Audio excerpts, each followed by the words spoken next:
Leftists should care about self-improvement, actually. Now, I know what you're thinking. Isn't self-improvement kind of the opposite of what leftists believe? Isn't hustle culture an individualistic pursuit designed to make us blame ourselves for society's failings and sell us overpriced slop we don't need? The answer is yes, it absolutely is. And yet, I still think self-improvement is a tremendously powerful tool that the left has left entirely untapped. Because if you study history, you'll see that some of the most famous and successful revolutionaries were actually obsessed with self-improvement, just not in the way that we think of it today. So as someone who enthusiastically took the red pill in my younger years and came out the other side, I want to offer my thoughts on how the left can rethink its relationship to self-improvement. In order to clarify my position, I'm going to juxtapose capitalist hustle culture with my post-capitalist vision for self-improvement. I guess we could call it like revolutionary discipline or like radical self-development. I don't know. I don't have a pithy phrase for this. If you have one, throw it in the comments, I guess. The first contrast I want to talk about is the contrast between individualism and collectivism. Our sort of neoliberal understanding of self-improvement teaches us that nobody owes you anything and it's your job to pull yourself up by your bootstraps. Now, this is actually true to a certain extent. Our society is designed in such a way that if you fail and slip through the cracks,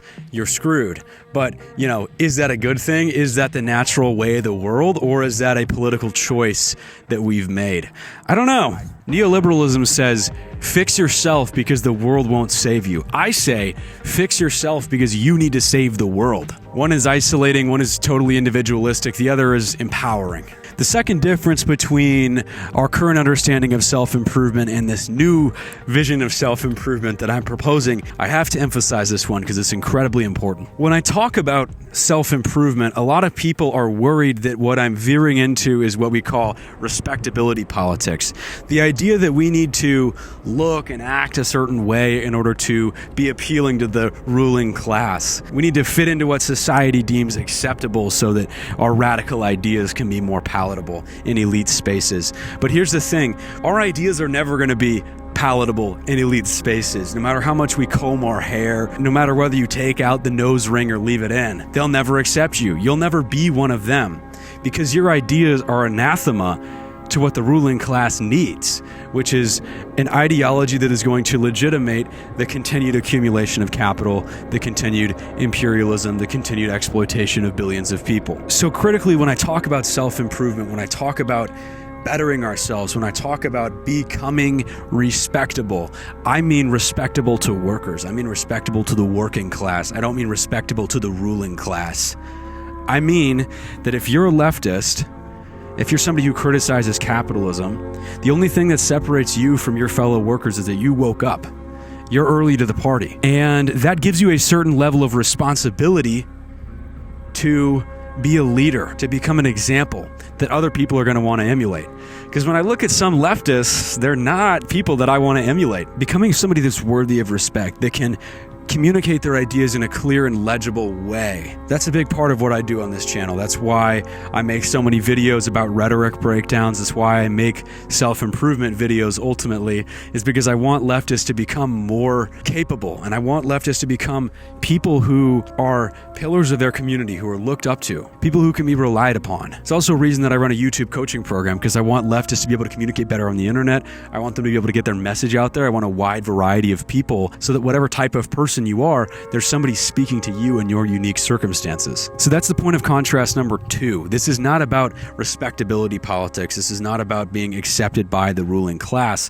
It's about becoming leaders to the working class. The third point of contrast between our mainstream modern conception of self-help and this kind of older traditional leftist form of self-improvement has to do with consumerism. Because the modern self-help industry is essentially an elaborate marketing scheme to sell supplements and courses. And I think that's what gets a lot of leftists turned off from the concept, because they rightly recognize that in its present form, it's essentially just a big pyramid scheme. And all this stuff, I think, leads leftists to just endlessly critique online. It leads to a very passive worldview. But what they don't talk about is the actual core habits of self-improvement are valid, good stuff that you should be doing. And a lot of it can be done for free or very low cost. We can create communal ways of holding ourselves accountable, of bettering ourselves, of studying, of learning, of getting involved that aren't elaborate scams to sell supplements, and that actually bring people together instead of driving them further apart and making them feel like they have to compete as individuals in this global marketplace. That's why I created Vanguard. It's a free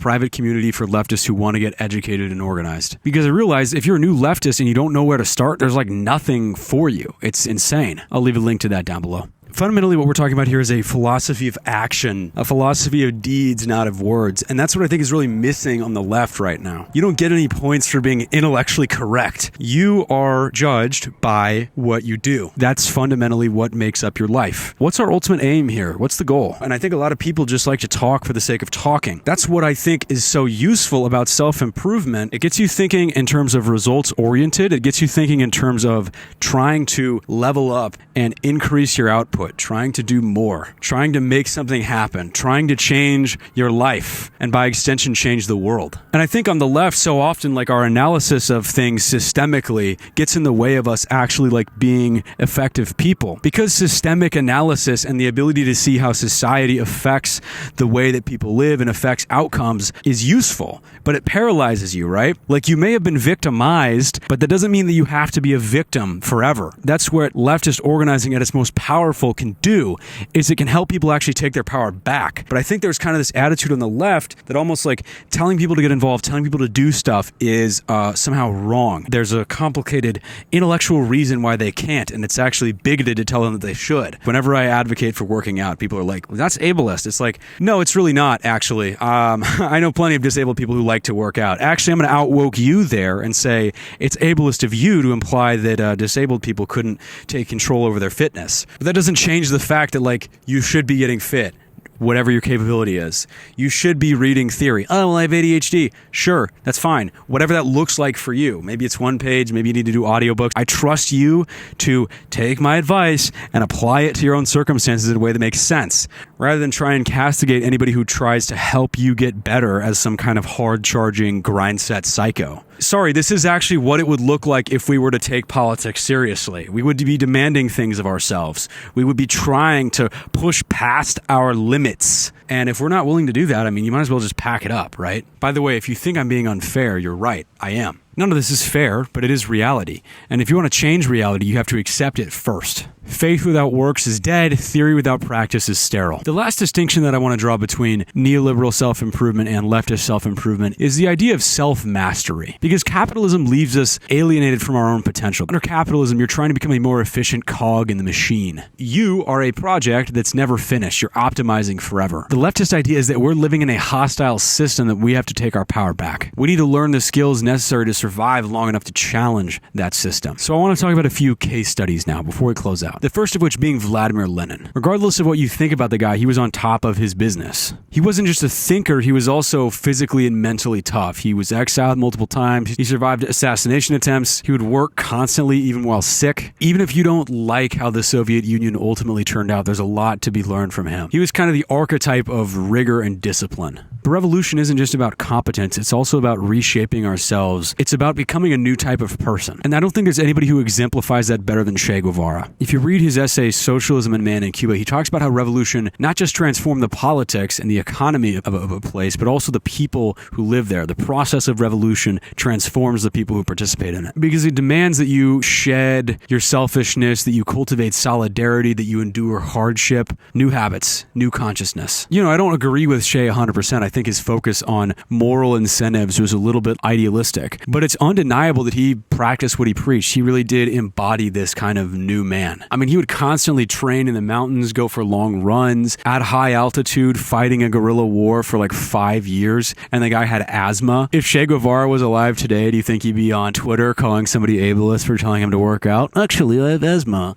Telling me to run. Yeah, I don't think so. Again, you don't have to agree with Lenin or Che on everything, but it does behoove us to study the people who were successful and prolific, because by definition, they have a lot to teach us. And they really force us to ask the question, what am I doing to make myself into the type of person that this movement needs? That's the real purpose of self-improvement, I think, at the end of the day. It's not like to get rich. That's a kind of a capitalist bastardization of the idea. The purpose of self-improvement is to become a new person. It's to become reborn. It's to constantly recreate yourself. As people who strive to imagine a new world, who are trying to build a new type of society that's never been seen before, who are trying to push humanity to new heights, that task demands that we change as people. This process is going to change you whether you like it to or not. The question is, are you going to be broken by this?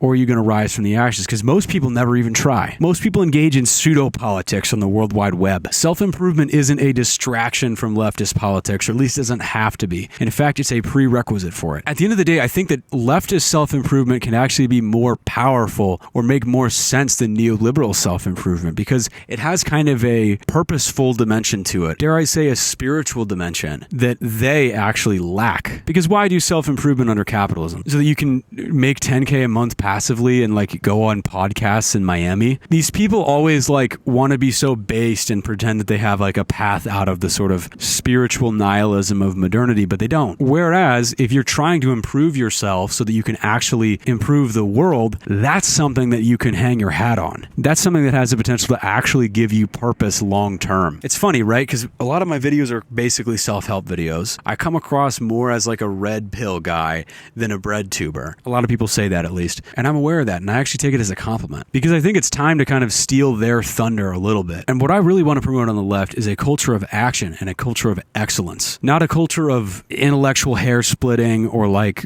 speech policing. You know, Marx and Engels write about the productive forces, the idea that the productive forces need to be developed. And they thought that capitalism would need to progress to a certain point before the revolution could take place. And I kind of see self-improvement in a similar way. Developing the personal forces, right? Developing your personal capabilities needs to take place before you can become an effective organizer. You know, rhetoric skills, basic financial stability, being in good shape. This is the bare minimum stuff that we need to be doing. So I want to give leftists the practical resources to do that instead of just being somebody who sits online all day and like dunks on chuds or whatever. I think that's what the left needs in this new chapter. We need many different voices that can speak to different types of people, who can broaden the conversation. It's time to really shake things up. If you think you have what it takes, if you want to get your voice out there, if you want to start communicating in a different type of way and add your unique voice to the conversation, build an audience who actually cares about what you have to think, start doing work that's actually creative and meaningful for you, then I'd love to talk to you. Click the first link in the description to apply for a free YouTube coaching call. The left needs many different types of people, so I'm super excited to talk to you.